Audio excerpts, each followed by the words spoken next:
shahideislam.com خالق و کلی شیء، ہر چیز کے پیدا کرنے والا، ہر چیز اس کی مخلوق اور وہ سب کا خالق۔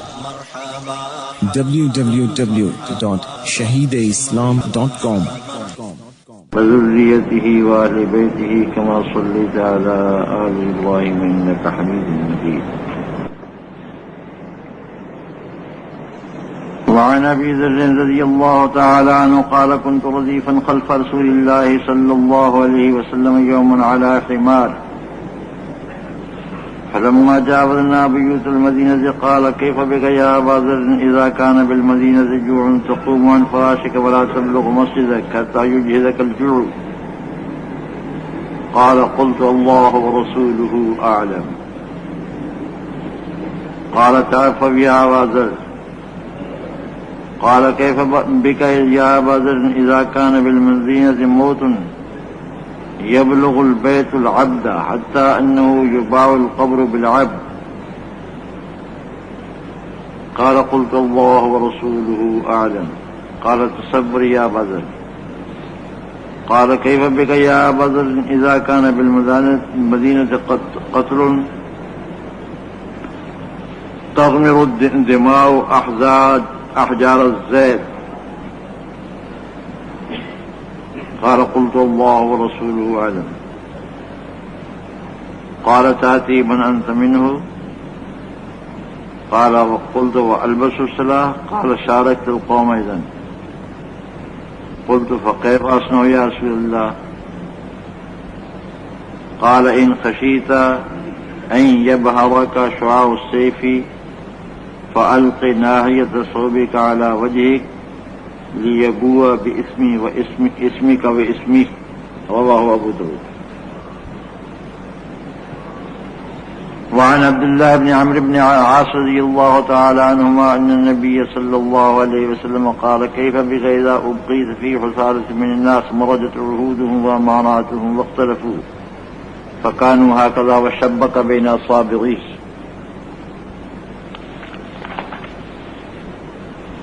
قال فبما تأمرني. قال عليك بما تعرف ودع ما تنكر وعليك بخاصة نفسك وإياك وعوامهم. وفي رواية الزم بيتك وأملك عليك لسانك وخذ ما تعرف ودع ما تنكر وعليك بأمر خاصة نفسك ودع أمر العامة. رواه الترمذي وصححه.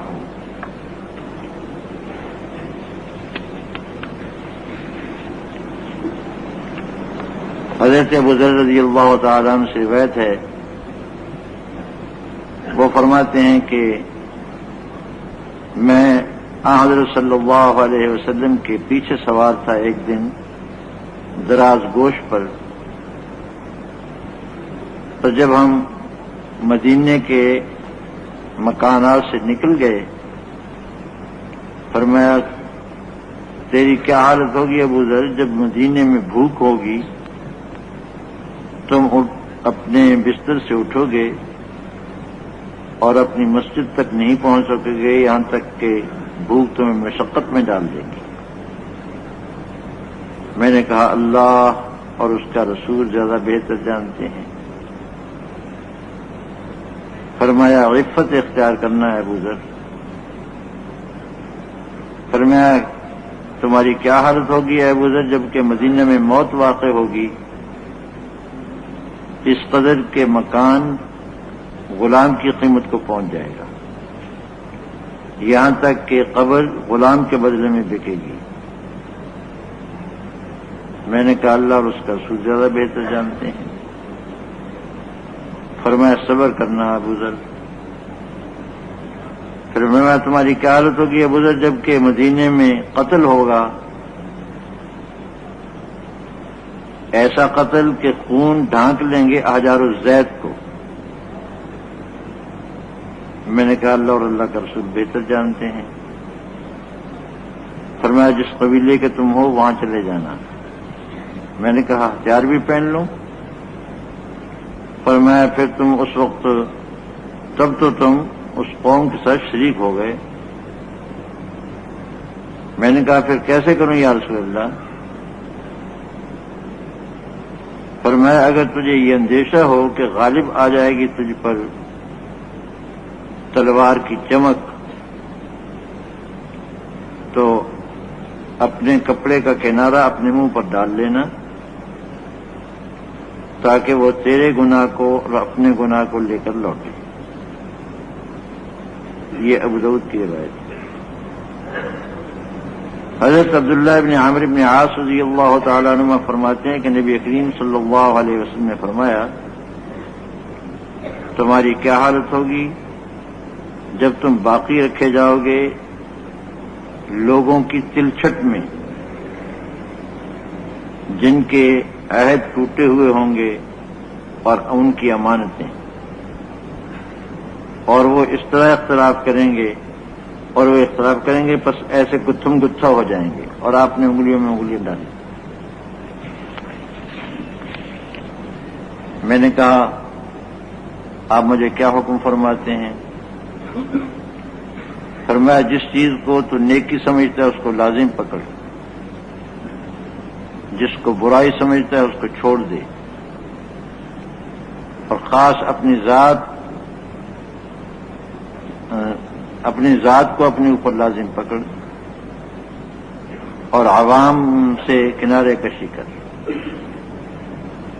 ایک روایت میں ہے کہ اپنے بیت میں اپنے گھر کو لازم پکڑ، اپنی زبان کو اپنے اوپر قابو رکھ، جس چیز کو تو نیکی سمجھتا ہے اس کو خوب مضبوطی سے پکڑ، جس چیز کو برائی سمجھتا ہے اس کو چھوڑ دے، اور خاص اپنی ذات کے معاملے کو لازم پکڑ، عام لوگوں کے معاملات کو ترک کر دے. یہ ترمذی کی روایت ہے اور ترمذی کہتے ہیں کہ یہ حدیث صحیح ہے.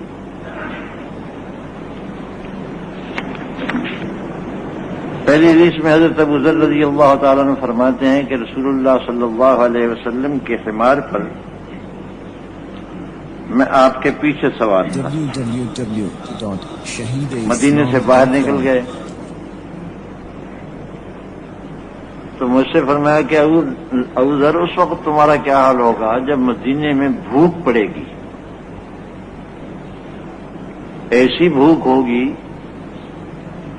کہ تم اپنے بستر سے اٹھ کر اپنی مسجد تک نہیں پہنچ سکو گے بھوک کے مارے. مسجد سے مراد یا تو محلے کی مسجد ہے یا گھر ہی کی مسجد، یعنی بستر سے اٹھ کر کے جہاں نماز کی جگہ بنی ہوتی ہے وہاں جا کے کھڑے ہو جائیں. اتنی بھی ہمت نہیں پڑے گی، اتنا بھی چلنا بھوک کی وجہ سے دشوار محسوس ہوگا. فرماتے ہیں میں نے کہا کہ اللہ اور اللہ کا رسول ہی بہتر جانتے ہیں کہ مجھے اس وقت کیا کرنا چاہیے. فرمایا عفت اختیار کرنا، حرام اور مشتبہ سے بچنا اور سوال سے بچنا.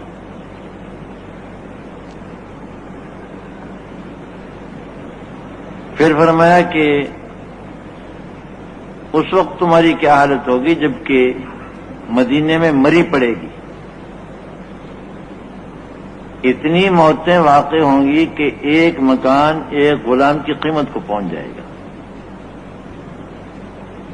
مکان غلام کی قیمت کو پہنچے گا. اس کے کئی مطلب بیان کیے گئے ہیں. ایک یہ کہ مکان سے مراد قبر ہے، یعنی قبر کی جگہ غلام کی قیمت میں بکے گی. موتوں کے زیادہ ہونے کی وجہ سے قبریں نہیں میسر ہوں گی، قبریں مہنگی ہو جائیں گی. اور بعض نے کہا کہ مراد سے یہ ہے کہ زیادہ موتیں واقع ہونے کی وجہ سے لوگوں کا دل اٹھ جائے گا اور مکانات کی قیمت گر جائے گی. ایک مکان ایک قیمت غلام کی قیمت میں بکے گا. میں نے کہا آپ کیا حکم فرماتے ہیں؟ فرمایا کہ ابو ذر صبر کرنا. پھر فرمایا ابو ذر اس وقت تمہاری کیا حالت ہوگی جبکہ مدینے میں قتل عام ہوگا،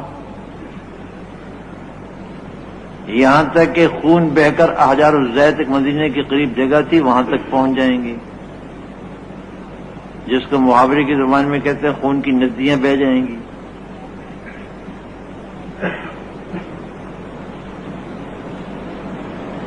میں نے کہا حضور ہی بہتر سمجھتے ہیں کہ اس وقت مجھے کیا کرنا چاہیے۔ فرمایا تمہارا کوئی قبیلہ ہو نا باہر تو وہاں چلے جانا۔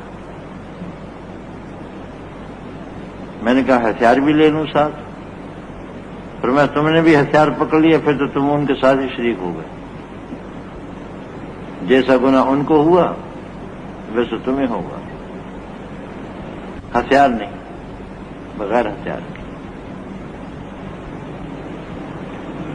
اور اگر تمہیں یہ خیال ہو کہ تلوار کی چمک تم پر غالب آ جائے گی، یعنی مخالف کے ہاتھ میں تلوار ہے اور وہ تم کو قتل کرنا چاہتا ہے، تو تم ایسا کرنا اپنے کپڑے کا پلہ منہ پر ڈال لینا تاکہ نظر ہی نہ آئے، نظر ہی نہ آئے کہ وہ کیا کرتا ہے کیا نہیں کرتا۔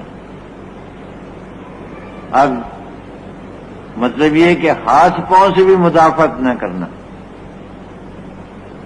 قتل کرتا ہے تو پڑا قتل کرے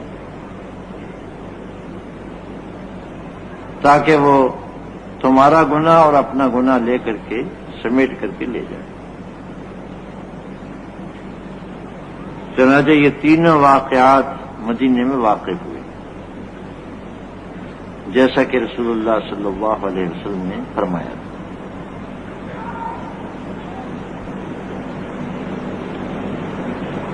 دوسری حدیث عبداللہ بن عمرو بن عاص کی ہے رضی اللہ تعالی عنہ کی۔ یہ نوجوان صحابی تھے، ان سے رسول اللہ صلی اللہ علیہ وسلم نے فرمایا کہ اس وقت تمہارا کیا حال ہوگا جبکہ تم آدمیوں کی تلچھٹ میں باقی رہ جاؤ گے۔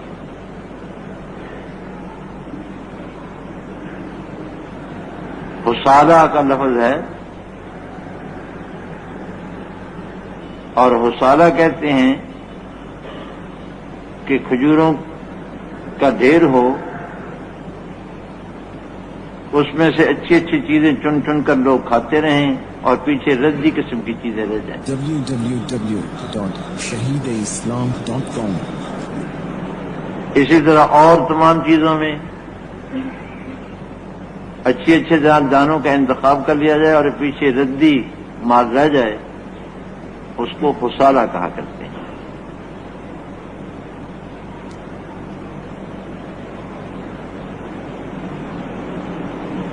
تو انسان نہیں ہوں گے بلکہ انسانوں کی تلچھٹ ہوگی،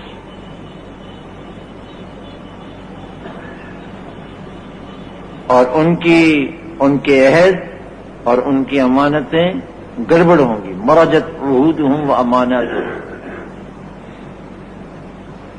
اور ان کے درمیان اختلاف ہوگا، ہر بات میں لڑیں گے، یہاں تک کہ یوں گتھم گتھا ہو جائیں گے۔ انگلیوں میں انگلیاں ڈال کر کے فرمایا، یہ انگلیوں میں انگلیاں ڈال کر کے سمجھانا دو طرح سے آیا ہے احادیث میں۔ کبھی تو حضرت صلی اللہ علیہ وسلم نے مضبوطی کے لیے اس کو ذکر فرمایا کہ اس طرح ہو جاؤ ایک دوسرے میں، اور کبھی گتھم گتھا ہونا، ایک دوسرے سے بھڑ جانا، مقابل ہونا، اس کو ذکر فرمایا ہے۔ تو ان کے درمیان اختلاف ہوگا، مٹ بھیڑ ہوگی، اور آپس میں لڑے بھڑیں گے، ٹکرائیں گے، جیسا کہ انگلیاں ایک دوسرے میں ڈال دی جائیں، اس طرح ایک دوسرے میں مل کر لڑیں گے، کوئی پتہ نہیں چلے گا کہ کون کس کو قتل کر رہا ہے، کون کس کو مار رہا ہے۔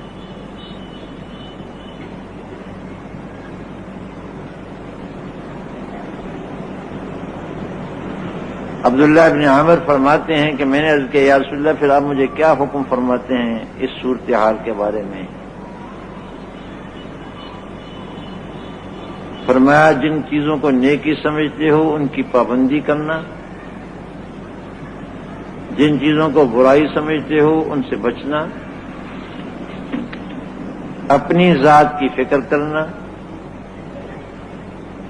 اور عوام کے معاملات میں دخل اندازی سے باز رہنا۔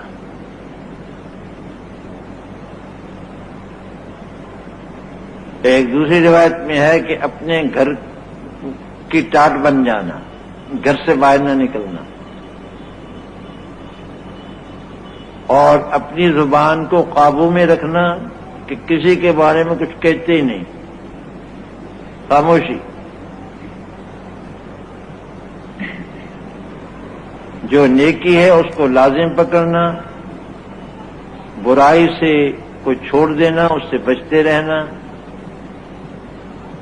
اور اپنی ذاتی اصلاح کی فکر میں لگ جانا، عوام کے معاملے کو چھوڑ دینا، عوام کے معاملے میں دخل نہ دینا۔ کیونکہ اگر تم نے ایم کیو ایم والوں کا ساتھ دیا تو دوسرے لوگ ناراض ہو جائیں گے،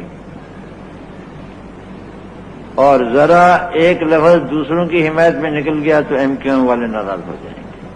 تو دخل ہی کیوں دیتے ہو؟ چھوڑو، ان کو اپنے حال پر رہنے دو۔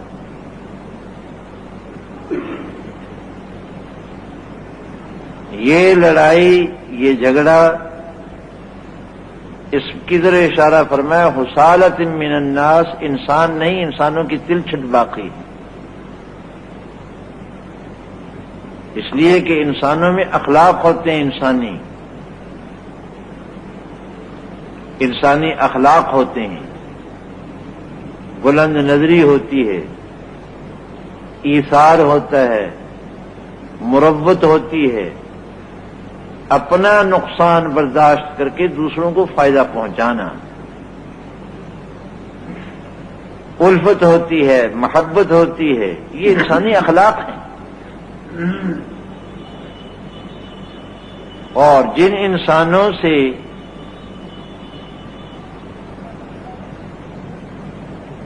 یہ اخلاق رخصت ہو جائیں وہ انسان نہیں، انسانوں کی تلچھٹ ہے، ان کے عہد گڑبڑ۔ آج ایک سے معاہدہ ہوا، کل ٹوٹ گیا، کل دوسرے سے معاہدہ پر سے ٹوٹ گیا۔ مطلب کے لیے معاہدے، مطلب کے لیے امانت داری، اور جو ہی کہ مطلب نکلا یا مطلب کے خلاف نکلا، کوئی کس کا معاہدہ، کون کس کی بات، یہ احساس ہی نہیں کہ ہم نے ایک زبان کی ہوئی ہے، نہیں، اس کا نہیں۔ تو ایک بات تو یہ فرمائے کہ یہ حصالت من الناس ہوں گے تلچٹ، دوسری یہ کہ ان کے معاملات میں گڑبڑ ہوگی، حتیٰ کہ ان کے معاہدوں میں اور ان کی امانتوں میں بھی گڑبڑ ہوگی۔ اور تیسری بات یہ فرمائے کہ ان کے درمیان نزاع و اختلاف ہوگا، جھگڑا ہوگا، یہاں تک کہ آپس میں گتھم گتھا ہوں گے۔ ہر ایک آدمی کلاشن کو کندھے پر اٹھائے پھر رہا ہے کہ کوئی شکار مل جائے تو ماریں اس کو۔ اب پچھلے دنوں میں جو کچھ ہوا کراچی میں، آپ لوگوں کو مجھ سے زیادہ معلوم ہے جو حالات گزرے۔ یہ مسلمانوں کے حالات، مقصد یہ کہ ان کو اگر آپ سمجھائیے یہ سمجھیں گے نہیں، ان کو فہمائش کیجیے، نصیحت سننے کے لیے تیار نہیں ہوں گے۔ کسی بڑے کی بڑائی ان کے دل میں نہیں، کسی بزرگ کی بزرگی کا ان کو احترام نہیں، یعنی کچھ بھی تو نہیں ہے۔ آخر کس چیز سے آدمی ان کو روکے، کس چیز کا حوالہ دے ان کے سامنے؟ اس لیے فرمایا کہ ان کا قصہ ہی چھوڑ دو، ان کے پیچھے ہی نہ لگو، ان کو نصیحت ہی نہ کرو، ان کے معاملات میں دخل ہی نہ دو، بس اپنی فکر کرو، اپنا کام کرو۔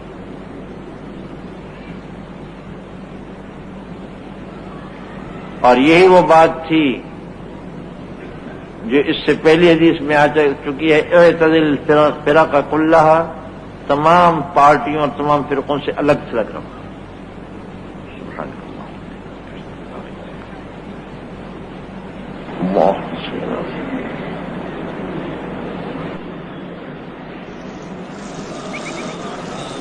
shahideislam.com خالق و کلی شیء، ہر چیز کے پیدا کرنے سبحان اللہ۔ ہر چیز اس کی مخلوق اور وہ سب کا خالق۔ www.shahideislam.com